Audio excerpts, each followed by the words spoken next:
If you are not watching AMC's Interview with a Vampire, I don't know what the hell you're doing with your life, but I have been watching it and I've decided to make it everyone's damn problem because I am obsessed with this show.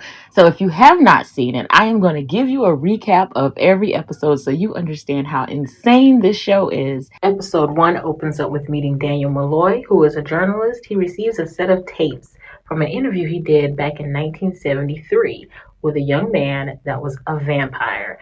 The interview didn't end well because Daniel didn't understand anything, didn't get the message of the interview, and decided to ask the vampire if he could be turned, which caused the vampire to attack him, the interview to be abruptly interrupted.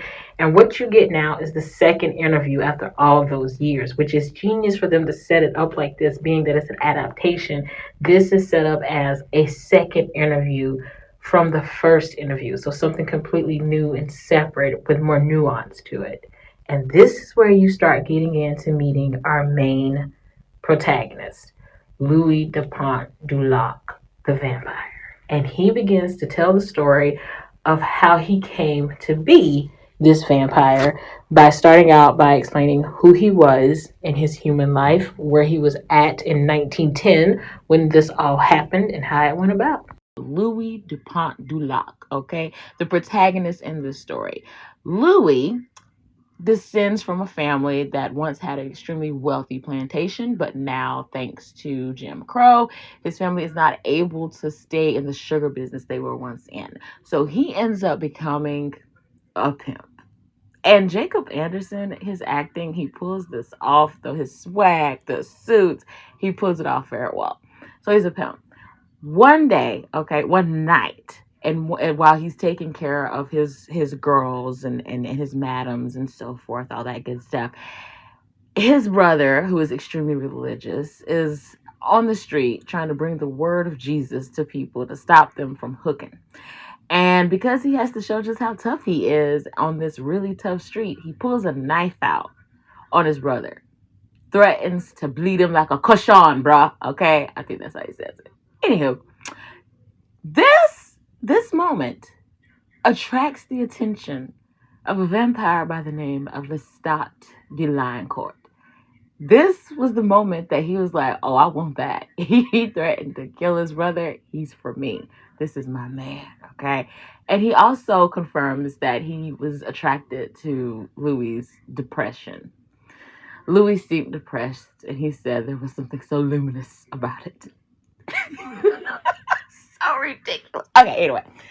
So, moving on. Lestat begins to court Louis. They end up meeting, and the time that they're meeting, they're fighting over a particular lady of the night that Louis confides in. And Louis is also in the closet. So he confides to this woman. That's his way of keeping up appearances, of making it look like he's this red-blooded heterosexual man. He goes to Miss Lily often and talks to her, but nothing else. And one night while he's going to find Miss Lily, Lestat is there. And him and Lestat start having like a bid off over Miss Lily, basically. While at the same time, Louis realizes he is extremely drawn to this man. Like, he's like tied a string around his lung and he's just staring at him. He's like, it's something about him. Like, I want to kill him, but I want to be him at the same time. He's intrigued by him. They meet again at a card game in which Louis is basically being cheated by these assholes who don't respect him as a businessman because of the color of his skin. And they start having a debate over whether he should be a managerial partner with this other asshole for 10 or 15%, which is very low based off of Louis doing all the work. In the middle of this card game, Lestat takes the time to basically show Louis who he is. He exposes himself by stopping time.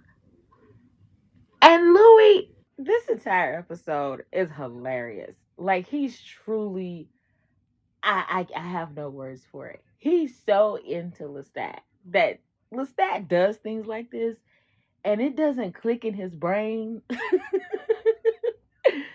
This dude's a vampire. Lestat stops time. Lestat is talking to Louis in his head. Lestat levitates them off the ground while they're having sex.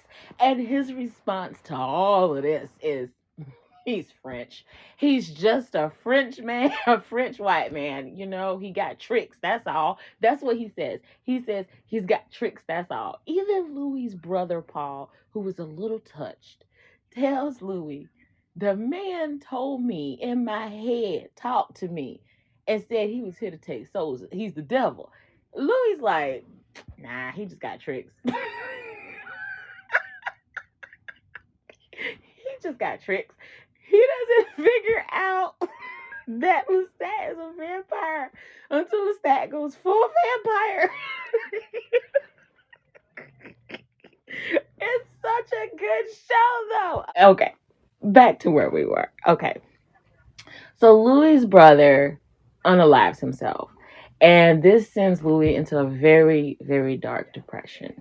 And before this happens, Louis and Lestat have gotten together. They've done the do. And Louis decided to ghost Lestat, that he just doesn't want to go forward anymore. These feelings that he has for Lestat, quite frankly, they scare him. He's not ready to own up to his sexuality or embrace his sexuality. It's just a lot for him. So he just decides, you know what? gonna just pretend that never happened. Oh, I guess no one told him, you do not ignore Lestat de Lancourt. Louis's brother kills himself, and as a result, at the funeral, Lestat decides that's a good time to show up and let Louis know how unappreciative he is of him ghosting him. Louis, of course, is not take too well to this. Louis decides that he's going to go find the lady of the night, Miss Lily, that he often talks to. He learns Miss Lily has died. All the blood went and dried up inside of her body. And it is at this point that Louis finally goes, oh my God. This man's got something wrong with him. It finally clicks in his head. So Louis is like freaking out at this point. He runs to the priest. These priests are priests that they've had since they were kids. Like earlier in the show, they talk about how Louis and his brother used to tap dance on Sundays while these men were priests and ministering and everything. Like they've grown up in this church. So Louis goes there for some type of of consolement, okay, some type of way of releasing everything he's feeling. So Louis decides to go to this church, to these priests, to get help. Okay, he is at the end of his rope. His brother has died. He's now realizing that the man that he has feelings for, that he has laid down with, is definitely not a man. And now he's ready to just give it all to God. So he goes to the church, he goes to the confessional, and he's confessing everything to the priest. And Jacob Anderson kills this scene. You feel everything he's saying. Like you feel the desperation, you feel the hurt, you feel that he's at the end of his rope. And right when he's doing this, Lestat bursts in the church and kills the priest. I mean, punches his whole fist through one of them head. Okay, like not even holding back anything, takes them out. And then he immediately flips it. Sam Reid, who is playing Lestat, is killing this role. He immediately flips and starts talking to Louis and telling Louis, you wear all of these roles. You are the businessman, the son, the all these things, but none of them are who you truly are.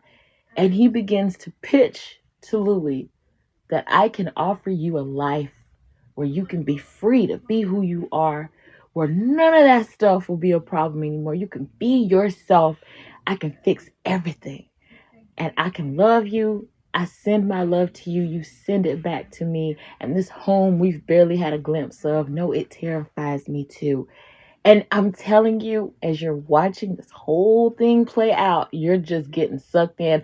You completely forget the barbaric nature of what just occurred.